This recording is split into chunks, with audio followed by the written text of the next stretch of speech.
Hey guys, welcome back to 60 with Saint. Today we're going to look at 3 of the reasons why I still prefer Google Docs. Check it out.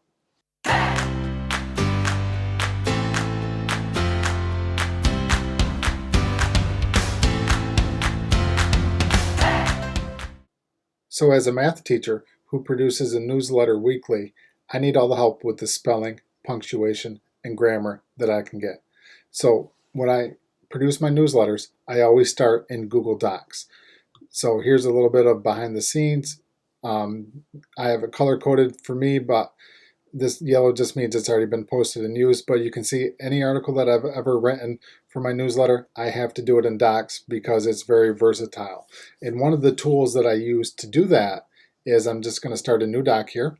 So here you can see I started a new Google Doc, and if I were to type a sentence and misspell it on purpose, Grammarly will automatically correct it. You can see it's underlined right there with a solid red, and replace the word with sentence. I can dismiss it, or I can see more in Grammarly, but Grammarly really helps me when I'm writing my post for my newsletters. All right, and remember, Grammarly is just an extension. It can be found right in your Chrome web store, and it's very quick and easy, and it's just a good tool that helps me when I'm writing for my newsletter. The second reason I still prefer Google Docs is on the Tools option up here in the toolbar, I can turn on my word count. So now sometimes you need a minimum word count, like if we're doing a writing assignment for like our Amplified curriculum, or sometimes we might have a requirement where we're submitting like a grant proposal where we can't have a where we have a word count that has a max on it, like 1,000 words. You have to get your submission in 1,000 words or less. So by turning on the word count and checking the box display word count while typing, your word count will always display right down here in the bottom left hand corner. So I'll give you a little behind the scenes of a post that's coming up, and this week's newsletter, you can see it automatically bumped my word count up to 83, and it tells me how many characters, with spaces, without spaces, and I'm just going to leave that on while I'm typing. Okay, so that's the second reason that I still prefer Google Docs.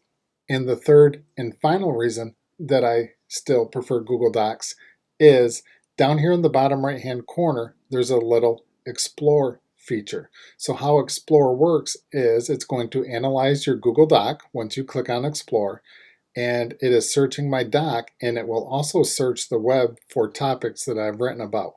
And it will search for articles, for links, for images. So these are some of the topics that Google has picked up for my writing. So if I were to select on one of these, like a MRSA superbug, I can find articles, images, or any relevant material from my Google Drive. It's just a real quick and easy way to get that content connected, and it's all right here located in Google Docs. So these are just 3 quick tools and 3 quick examples of the versatility of Google Docs. See you next week.